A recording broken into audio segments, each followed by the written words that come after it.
आप सभी प्यारे बच्चों का एक बार फिर से स्वागत है। आप सभी को गुड इवनिंग। आज हम मुगल काल से संबंधित ऑब्जेक्टिव क्वेश्चन सॉल्व करेंगे। मैं कोशिश करूंगा कि कम से कम 4 से 5 लगातार वीडियो आए जिसमें सारे मुगल काल के ऑब्जेक्टिव क्वेश्चन को हम कवर कर सकें। चलिए सबसे पहले क्वेश्चन में बढ़ते हैं।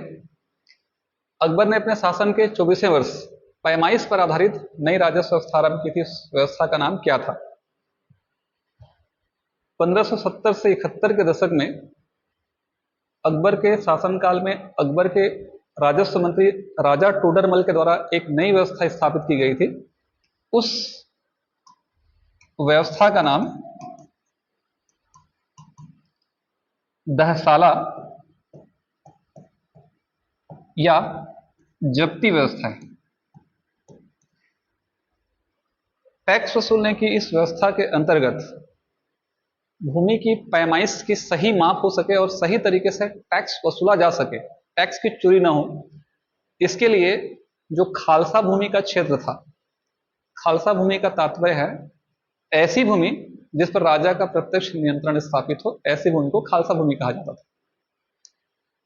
इस भूमि पर जितनी भी फसल का उत्पादन हो पिछले 10 सालों में, उसका औसत निकालकर उसका 1/3 हिस्सा मुगल प्रशासन को टैक्स के रूप में देने की जो पद्धति थी, वही पद्धति जब्ती या दहसाला पद्धति कहलाती है। ये ऐसी पद्धति थी जिस पद्धति के अंतर्गत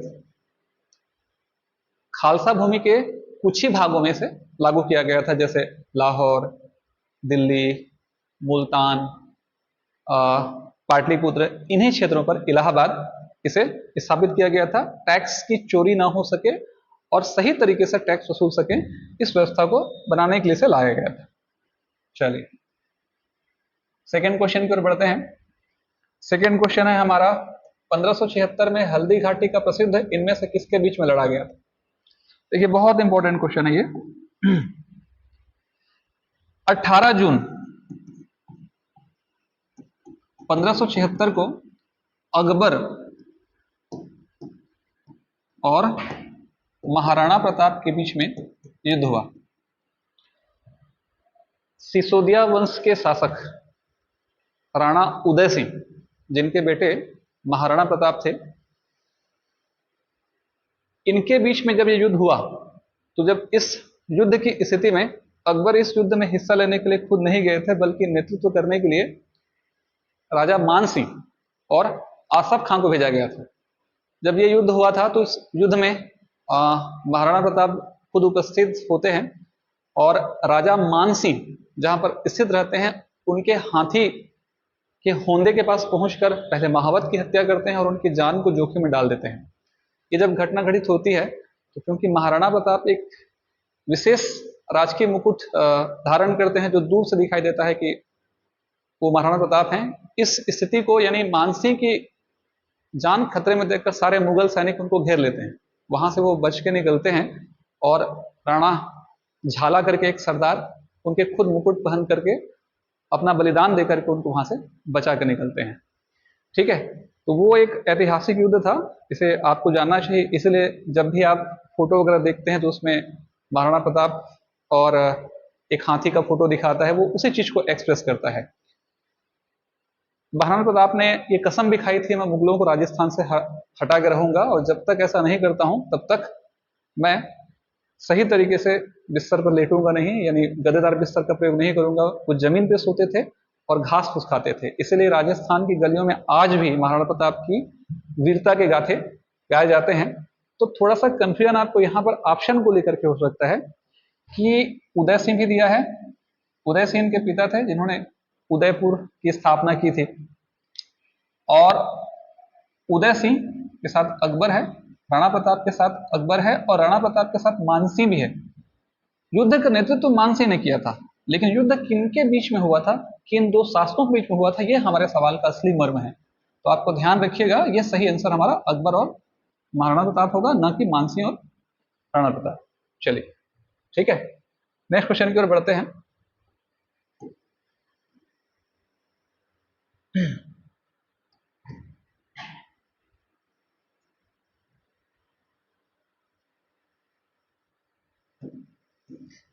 पंचतंत्र का फारसी भाषा में अनुवाद करने वाले लेखक का नाम क्या है? ये बहुत इंपॉर्टेंट क्वेश्चन है। अनवर ए सुहेली, अनवर ए सुहेली नाम से पंचतंत्र का अनुवाद अबुल फजल के द्वारा किया गया था। ध्यान में रखिएगा इस चीज को, अनवर ए सुहेली के नाम से पंचतंत्र का फारसी में अनुवाद करने वाले लेखक अबुल फजल हैं। अबुल फजल के बारे में हम जानते भी हैं, बहुत प्रसिद्ध पुस्तकें लिखी हैं उन्होंने, अकबरनामा और एक और पुस्तक। पंचतंत्र, ध्यान रखिएगा, ये संस्कृत भाषा का एक प्रसिद्ध किताब है, इसके बारे में आप जानते भी होंगे। ठीक है, चलिए नेक्स्ट क्वेश्चन की ओर बढ़ते हैं। अगला सवाल है, मुगलों के अधीन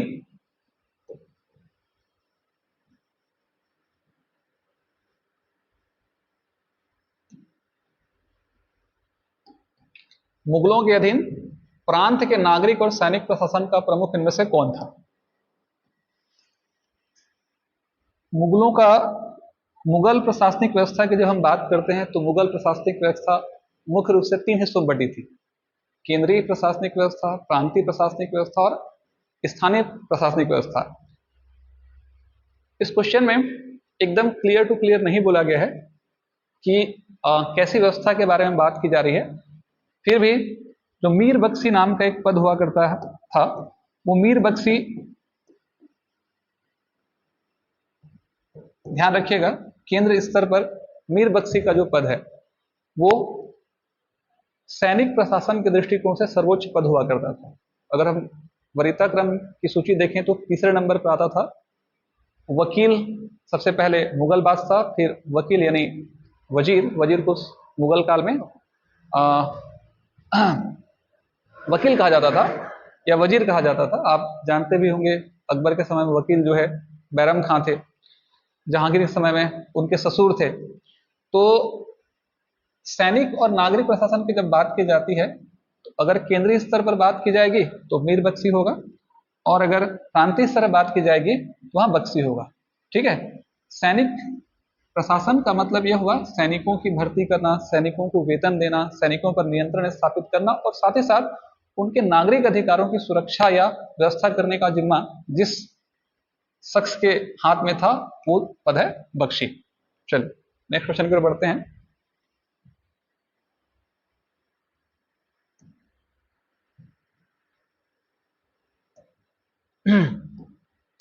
मुगलों की सार्वभौमता को सबसे पहले स्वीकार करने वाला राजपूत राज्य का शासक कौन था?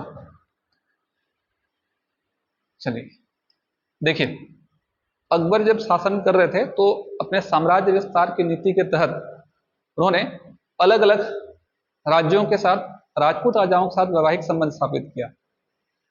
लेकिन जब आपने जोधा अकबर देखा होगा तो वहां समझा होगा इस चीज को। एक यात्रा के दरमियान जब राजस्थान पहुंचे रहते हैं अकबर, तो खुद अपने से उपस्थित होते हैं आमेर, आमेर मतलब जयपुर, जयपुर के शासक बिहारी मल, असल में भारमल इनका नाम आपको सुनने को मिलता है, इनका वास्तविक नाम बिहारी मल था, भारमल या बिहारी मल। तो आमेर के शासक भारमल या बिहारी मल के द्वारा हरखाबाई, ये हरखाबाई चौथी पत्नी थी इनकी अकबर की, हरखाबाई, या उन्हीं का नाम जोधाबाई भी आपको सुनने को मिलता है। तो हरखाबाई के विवाह का प्रस्ताव राजा भारमल के द्वारा दिया जाता है। इसे अकबर सहर्ष स्वीकार कर लेते हैं। अकबर से जुड़ा हुआ एक चीज और ध्यान रखिएगा, भारमल या बिहारी मल के बेटे का नाम था भगवान दास, और भगवान दास के बेटे का नाम था राजा मानसिंह। तो ये कंफ्यूजन क्रिएट होता है, ये एक ही तीनों वंशज हैं, यानी भारमल के पौत्र हैं या भगवान दास के, ये समझिएगा, पुत्र राजा मानसिंह, जो एक मनसबदार थे, दोनों मुगल प्रशासन में थे, भगवान दास और मानसिंह। और भारमल यानी भगवान दास की बहन या भारमल की बेटी के साथ ही इनका अकबर का ब्याह होता है। चलिए नेक्स्ट क्वेश्चन की ओर पहुंचते हैं। मौर्य प्रशासनिक व्यवस्था में कौन सा अधिकारी भू राजस्व विभाग का प्रमुख हुआ करता था? कुछ प्रशासनिक अधिकारियों के नाम दिए हैं अपने को। देखिए, जैसे पहला नाम है सीताध्यक्ष। सीताध्यक्ष, कृषि विभाग के प्रमुख को सीता अध्यक्ष कहा जाता था। राजस्व विभाग का जो प्रमुख हुआ करता था उसे समाहर्ता कहा जाता था, और राजकोष का जो प्रमुख हुआ करता था उसे संविधाता के नाम से जाना जाता था। क्वेश्चन में क्या पूछा गया है, भू राजस्व विभाग का प्रमुख अधिकारी कौन है, तो वहां सीधा आप आंसर लगा सकते हैं, क्या, समाहर्ता। चलिए अगला क्वेश्चन है,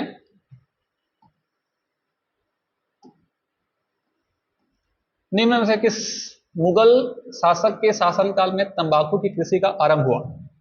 हुमायूं, अकबर, जहांगीर और शाहजहां। यह भी बहुत इंपॉर्टेंट क्वेश्चन है। अकबर के अंतिम अवस्था में यानी 1605 ईस्वी में पुर्तगालियों ने सबसे पहले 1605 ईस्वी में पुर्तगालियों के द्वारा सबसे पहले अकबर के शासनकाल में, आंख बंद करके आप अकबर लगाइए, अकबर के शासनकाल में भारत में सबसे पहले तंबाकू की कृषि आरंभ की। बहुत सारे क्षेत्रों पर इस फसल का उत्पादन किया गया। अकबर की जब मृत्यु हो जाती है और जहांगीर का जब काल आता है तो लगभग 1617 के आसपास के काल में जहांगीर पूरे मुगल प्रशासन से जहां जहां तंबाकू की खेती थी इसे बैन कर देते हैं, क्योंकि बहुत सारे लोग इसके आदी हो रहे थे। इसीलिए इस जहांगीर के द्वारा इस खेती को क्या कर दिया गया, प्रतिबंधित कर दिया गया। नेक्स्ट क्वेश्चन है, औरंगजेब के दरबार में मनसबदार कौन थे? मनसब एक प्रकार का पद हुआ करता था, सैनिक पद हुआ करता था। जैसे आप लोग जानते भी होंगे कि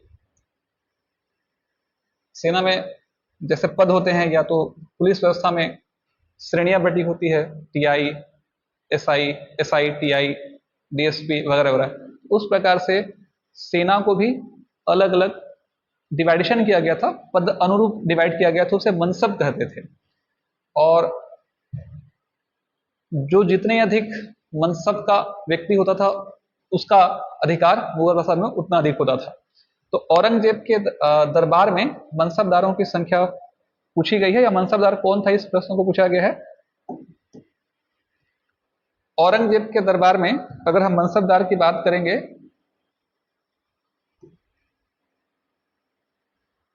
तो राजा जयसिंह, जयपुर के राजा, जसवंत सिंह, सुजात खां, ये तीनों के तीनों मनसबदार थे। इसलिए उपरोक्त तो सभी ये हमारा क्या हो जाएगा, आंसर हो जाएगा। तो ध्यान में रखिएगा ये सभी मनसबदार रहे हैं इसमें। चलिए नेक्स्ट क्वेश्चन की ओर बढ़ते हैं। अगला सवाल है, किस क्षेत्र में मुगल संस्कृति ने भारत में स्थायी छाप छोड़ी? मूर्ति शिल्प, स्थापत्य कला, संगीत कला या चित्रकला? तो आप इस बात को समझिए और समझते भी होंगे, जब जहांगीर का काल था तो चित्रकला का काल, जहांगीर का काल सर्वोच्च अवस्था पर था मुगल काल में। संगीत में उतनी ज्यादा उत्तरोत्तर वृद्धि तो नहीं हुई। तानसेन का जो समय था वो अकबर के समय जो संगीत में उत्तरोत्तर वृद्धि हुई। मूर्ति कला के क्षेत्र में उतना ज्यादा विकास नहीं हुआ, लेकिन सबसे ज्यादा स्थापत्य के क्षेत्र में, निर्माण, भवन निर्माण, शिल्प निर्माण के क्षेत्र में सबसे ज्यादा अगर विकास हुआ मुगल काल का, तो इसे हम इसीलिए द्वितीय स्वर्ण युग की संज्ञा भी दी जाती है स्थापत्य के कारण। खास करके शाहजहां का जो काल था स्थापत्य क्षेत्र में, अकबर का जो काल था स्थापत्य क्षेत्र में, बहुत इंपॉर्टेंट था। आप लाल किला, ताजमहल, बुलंद दरवाजा, जामा मस्जिद, इन सबको कैसे भूल सकते हैं। तो यहाँ पर क्या हो जाएगा, हमारा स्थापत्य कला हमारा क्या हो जाएगा, आंसर हो जाएगा। चलिए उसके बाद नेक्स्ट क्वेश्चन की ओर बढ़ते हैं।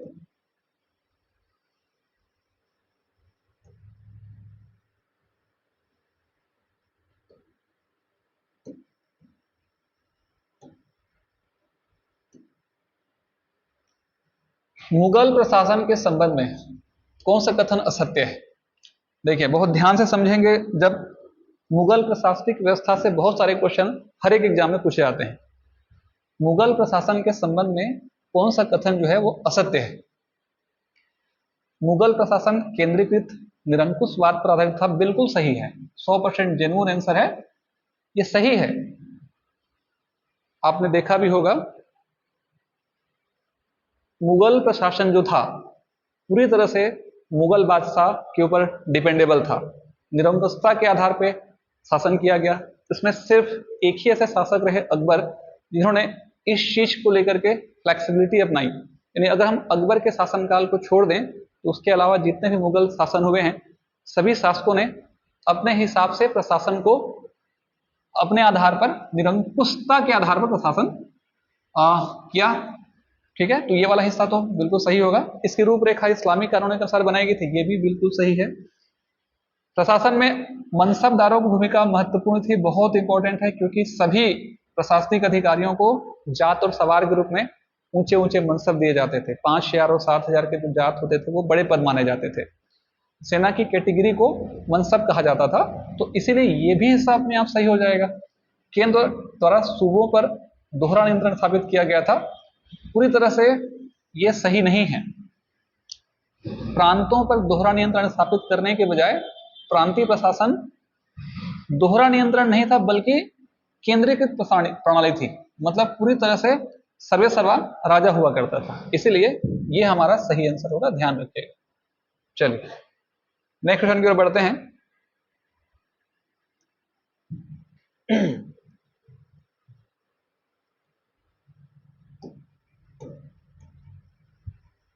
सुमेलित कीजिए मुगल कालीन लेखक और उसकी रचनाएं। देखो, इस प्रकार का कोई भी अगर सवाल आता है तो सवाल को बनाने का सबसे सही तरीका तो यह है कि आप बहुत अच्छे से पढ़िए, खूब अध्ययन कीजिए, खूब अभ्यास कीजिए, बार बार ऑब्जेक्टिव क्वेश्चन लगाइए। फिर भी उसके अलावा कहीं अगर कोई कंफ्यूजन आता है तो कम से कम आप ऑप्शन को लेके बना सकते हैं। यानी क्वेश्चन को देख कर डरने के बजाय हम ये सोचें कि 4 में से कम अगर हमको एक ऑप्शन पता है और 2 ऑप्शन अगर हम नहीं भी जान रहे हैं तो मैं एक रिस्क ले सकते हैं। जैसे सवाल को हम समझेंगे तो मुतमीद खां, यहां पर ध्यान रखिएगा, मुतमाद खां भी कहा जाता है, मुतमीद खां भी कहा जाता है। बहुत प्रसिद्ध पुस्तक है इनकी, इकबाल नामा, जिसमें जहांगीर के बारे में उन्होंने लिखा है। तो मुतमीद खां या मुतमाद खां के द्वारा लिखा गया इकबाल नामा एक प्रसिद्ध पुस्तक है। और मुल्ला दाऊद ने अकबर के काल में इस पुस्तक की रचना की थी, जो अकबर के इतिहास के बारे में और उसके सामाजिक, आर्थिक, राजनीतिक चीजों का, समाज के क्षेत्रों का वर्णन करने वाली एक पुस्तक, यही बहुत प्रसिद्ध पुस्तक है। तारीख अल्फी का रचना किया था। यानी ए का एक और बी का जो 2 ऑप्शन है वो हमारा आंसर है। तो ए का एक यहां पर दिख जाएगा आपको, और ए का एक कहीं किसी ऑप्शन में आपको जानने की जरूरत नहीं पड़ेगी। ठीक है, तो ए का 1 बी का 3, ए का 1 बी का 3 यहां दिख रहा है, तो ये हमारा क्या हो जाएगा, सही आंसर। चलिए ठीक है, ध्यान रखिएगा ये वाला ए का 1 और बी का 3।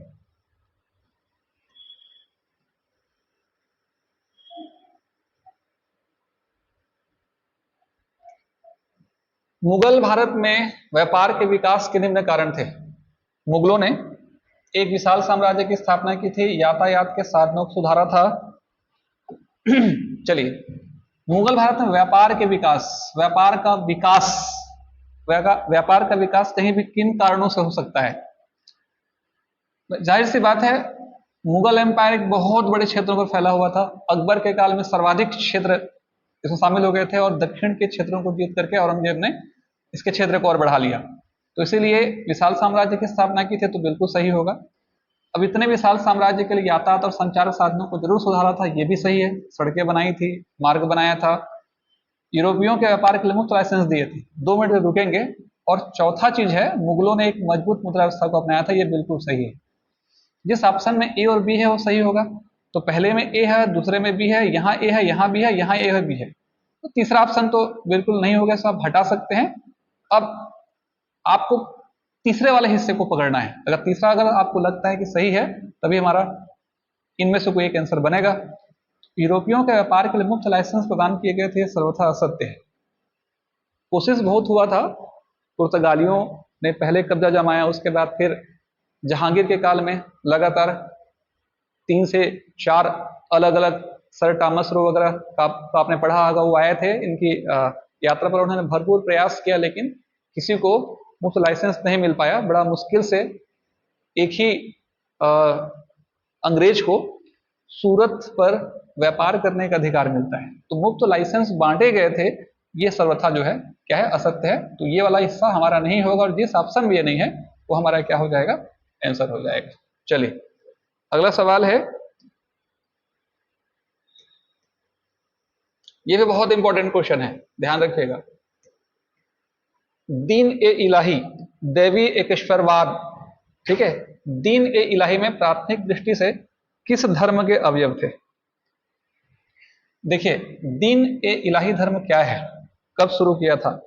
तो 1582, समय को भी ध्यान रखिएगा, 1582 में दीन ए इलाही धर्म को शुरू करने का श्रेय अकबर को जाता है। अकबर ने 1582 में इस धर्म की शुरुआत की थी, देवी एकेश्वरवाद। सभी धर्मों का सार एक है। धर्म अपने अपने तरीके से चीजों को परिभाषित करते हैं, लेकिन अंतिम मोक्ष की जब स्थिति आए या अंतिम जो केंद्र होगा वो एक ही बिंदु पर टिकता है। सभी धर्मों का एक ही सार है, एक ही ईश्वर है। ऐसे कॉन्सेप्ट को उन्होंने लाया था दीन ए इलाही धर्म को। और ये जो दीन ए इलाही धर्म था, अकबर की ये महानता थी। हमारे मध्यकाल के इतिहास में दो ही शासक हुए हैं जो महान थे, एक अशोक और एक अकबर। अशोक ने बौद्ध धर्म के विकास के लिए, शांति की व्यवस्था स्थापित करने के लिए बहुत काम किए, लेकिन उन्होंने केवल एक धर्म का पोषण किया।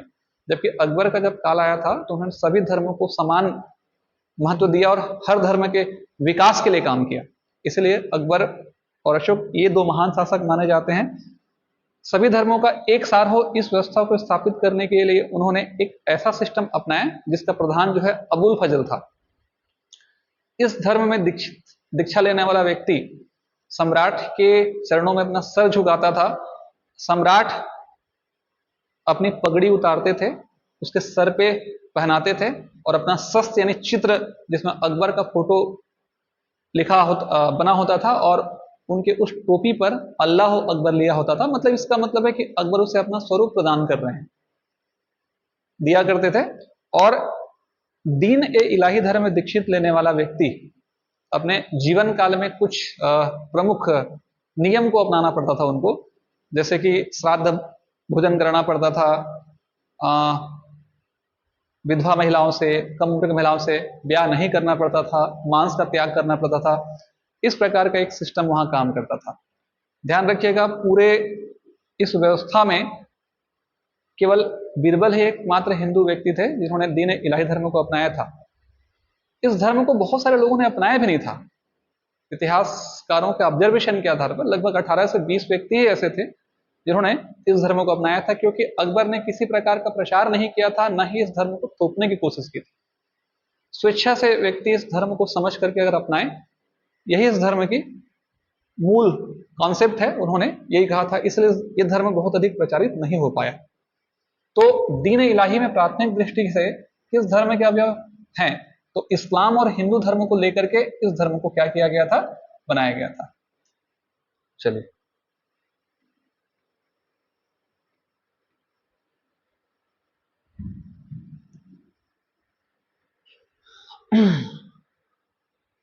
ये भी बहुत लगभग उसी के जैसा एक साल और है हमारे पास।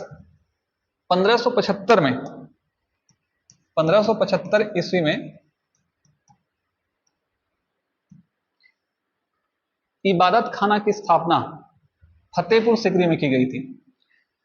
फतेहपुर सिकरी, ध्यान रखिएगा, गुजरात पर जब विजय प्राप्त करता है अकबर, तो गुजरात विजय के उपलक्ष्य में एक नए नगर का निर्माण करता है जो आगरा से 36 मील दूर है, और अपनी राजधानी को वहीं ट्रांसफर कर लेता है। और उसी फतेहपुर सिकरी में उसने इबादत खाना, मतलब होता है प्रार्थना घर, तो एक इबादत खाना या प्रार्थना घर का निर्माण किया था अकबर के द्वारा। इस बनाए गए प्रार्थना घर या इबादत खाना में अलग अलग धर्म के व्यक्ति प्रत्येक बुधवार या गुरुवार को उपस्थित होते थे। हर धर्म का व्यक्ति अपनी बात रखता था, और अकबर एक ऊंचे सिंहासन पर बैठ करके ऑब्जर्वेशन करता था, और अंत में किसी एक चीज को लेकर के निष्कर्ष निकाला जाता था कि कौन सा धर्म किस बिंदु पर किस तरीके से व्याख्या कर रहा है। आने वाले समय में क्या होता है कि खूब अधिक लड़ाई झगड़े होने शुरू हो जाते हैं। इतिहासकारों का कहना है कि बौद्ध धर्म के लोग इसमें शामिल भी नहीं होते थे, अधिकांश मुस्लिम धर्म के लोग शामिल होते थे, और सभी जितने लोग थे आपस में लड़ने झगड़ने लगे। इसीलिए ऐसे विवाद की स्थिति को ध्यान में रखते हुए इबादत खाना को अकबर ने बाद में बंद कर दिया।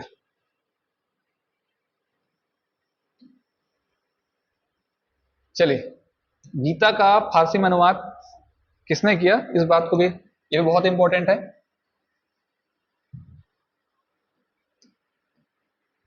देखिए, गीता का फारसी में अनुवाद किस तरह किया गया। अभी इससे पहले भी हमने एक पंचतंत्र की बात कही थी, अब यहां गीता की बात आ रही है। तो दारा सिको, इसका सीधा आंसर है दारा सिको के द्वारा गीता का फारसी में अनुवाद किया गया था। अनवार ए सुहेली, जैसे हमने पंचतंत्र को अनवर ए सुहेली के नाम से किया था, यहां अनवार, स्पेलिंग में थोड़ा डिफरेंस है, अनवार ए सुहेली के नाम से गीता का अनुवाद फारसी भाषा में दारा सिको। दारा सिको कौन था? शाहजहां के 7 बच्चे थे, 4 लड़के और 3 लड़कियां। उनमें जो सबसे बड़ा लड़का था उच्च शिक्षित और योग्य, उसी का नाम दारा सिको था। और दारा सिको ने केवल गीता का नहीं बल्कि उपनिषदों का, लगभग बहुत सारे उपनिषद का भी फारसी में अनुवाद किया था। इसे भी आपको ध्यान रखना है, ठीक है। चलिए, इसके बाद नेक्स्ट को जो क्वेश्चन है, किस मुगल शासक को आलमगीर के नाम से जाना जाता है? किस मुगल शासक को आलमगीर के नाम से जाना जाता है? आलमगीर का मतलब था विश्व विजेता, और एक बहुत प्रसिद्ध व्यक्ति हैं, वो है औरंगजेब। औरंगजेब को जिंदा पीर के नाम से, आलमगीर के नाम से जाना जाता था। औरंगजेब को जो प्रिय व्यक्ति थे, वो लोग इनको आलमगीर के नाम से पुकारते थे, और इसका सामान्य सा अर्थ था विश्व विजेता। चलिए, नेक्स्ट क्वेश्चन की ओर बढ़ते हैं।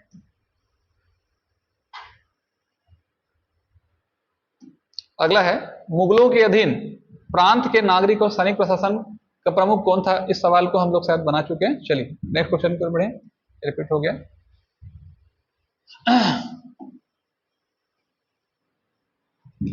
किस युद्ध में शेरशाह ने हुमायूं को पूर्णतः पराजित किया था?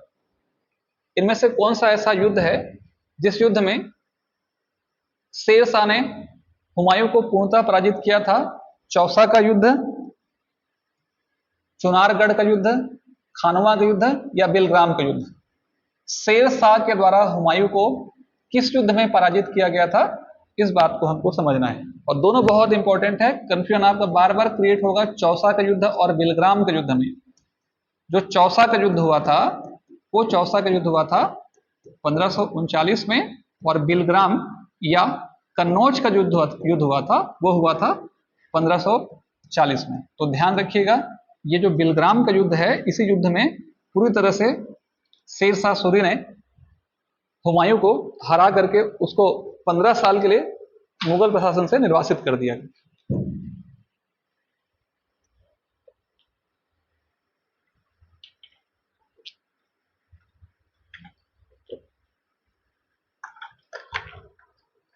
चलिए, एक बार मैं हल्का सा रिपीट कर देता हूं। इन दोनों युद्ध की अपनी विशेषता है, परीक्षा के दृष्टिकोण से पूछता भी है परीक्षा में। 1539 में जब चौसा का युद्ध हुआ, तो इस चौसा को युद्ध को शेरशाह सूरी ने बहुत चालाकी से जिस मैदान के आसपास रखवाया था, उस मैदान पर एक बगल में उस मैदान के कर्मनाशा नदी गुजरती थी। और जिस समय ये जून के महीने में हुआ था युद्ध, और उस जून के महीने में शेरशाह सिर्फ इंतजार करता रहता है कि कैसे बारिश हो और मैं मुगलों पर हमला करूं, और सेना को कम से कम 2 महीने तक बहाने से रोक दिया जाता है। जून के महीने में रात को जब अचानक बारिश होती है और मुगलों के खेमे में पानी भर जाता है, तब शेरशाह मौके का फायदा उठाकर हमला कर देता है, और उस युद्ध में बहुत मुश्किल से जान बचाकर जहांगीर भागता है, मतलब हुमायूं भागता है। और जिस भिश्ती ने उनकी मदद की थी, जिस नाविक ने उनकी मदद की थी, उस नाविक को एक दिन का मुगल बादशाह बना देता है। अब इस सवाल को पूछा है व्यापम ने कि किस युद्ध में जहां हुमायूं की मदद जो है एक भिस्सुरा की गई थी, तो ध्यान रखिएगा चौसा युद्ध। चूंकि ये सवाल ऐसा है कि इस प्रश्न का नहीं है, मैं एक्स्ट्रा चीज बता रहा हूं आपको। उसके बाद अगले साल बिलग्राम या कन्नौज का जब युद्ध होता है, तो उस बिलग्राम या कन्नौज के युद्ध में, ठीक है, इस युद्ध के द्वारा आसानी से शेरशाह सूरी यानी फरीद खान ने हुमायूं को हरा करके मुगल साम्राज्य को बाहर का रास्ता दिखा करके अफगान वंश की, द्वितीय अफगान वंश की नींव डाली। ठीक है, चलिए अगला सवाल।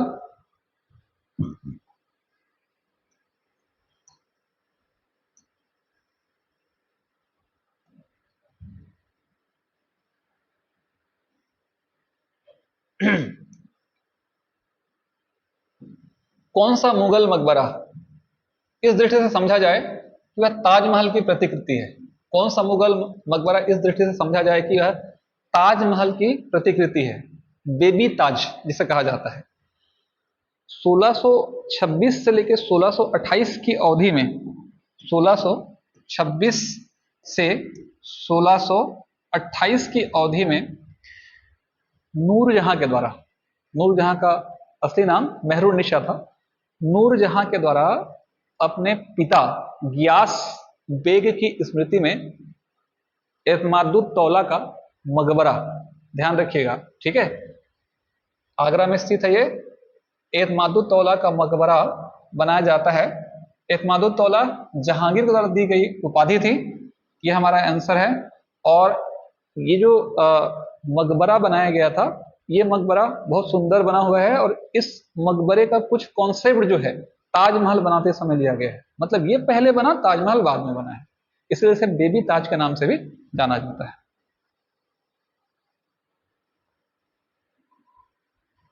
चलिए अगले सवाल में पहुंचते हैं।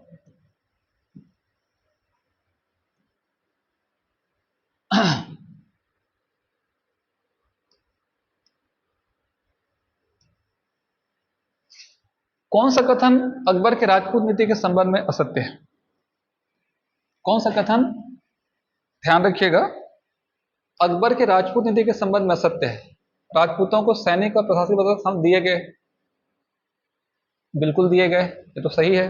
राजपूतों को मुसलमानों के समक्ष सैनिक प्रशासकीय क्षेत्रों में माना गया, ये भी सही है। उसके बाद राजपूतों के को प्रशासकीय मुखिया मुगल प्रांत में बनाया गया, ये भी सही है। तभी तो युद्ध में राजा मानसिंह, ठीक है, हल्दी घाटी के युद्ध को लेकर गए थे। अब ये जो तीसरे नंबर का ऑप्शन देख रहे हैं, पहले से इसमें आंसर लगा भी है, राजपूतों को कुछ हद तक मुसलमानों की तुलना में छोटे पद नियुक्त किया गया था, ये असत्य है। राजपूतों को मुसलमानों की तुलना में छोटे पदों पर नियुक्त किया गया था, यह असत्य है। उनके बराबर और उनसे बड़े पदों पर भी नियुक्त किया गया था, तो इसीलिए ये सही आंसर है, ध्यान रखिएगा। चलिए अगला सवाल। कौन सा पद मुगलों के केंद्रीय प्रशासन में सबसे महत्वपूर्ण होता था? अभी थोड़ी देर पहले मैंने आपको समझाने का प्रयास किया था। मुगलों के केंद्रीय प्रशासन की जब बात की जाएगी, तो बादशाह के बाद जो वकील है या जिसे वजीर है, यही केंद्रीय प्रशासन का सबसे महत्वपूर्ण स्थान रखता था। वरीयता क्रम में, प्रोटोकॉल में सेकंड नंबर पर वजीर का स्थान आता था, ठीक है, ध्यान रखिएगा इस चीज को। मीर बख्शी का स्थान तीसरा था, तो ये वजीर को ही वकील कहा जाता था।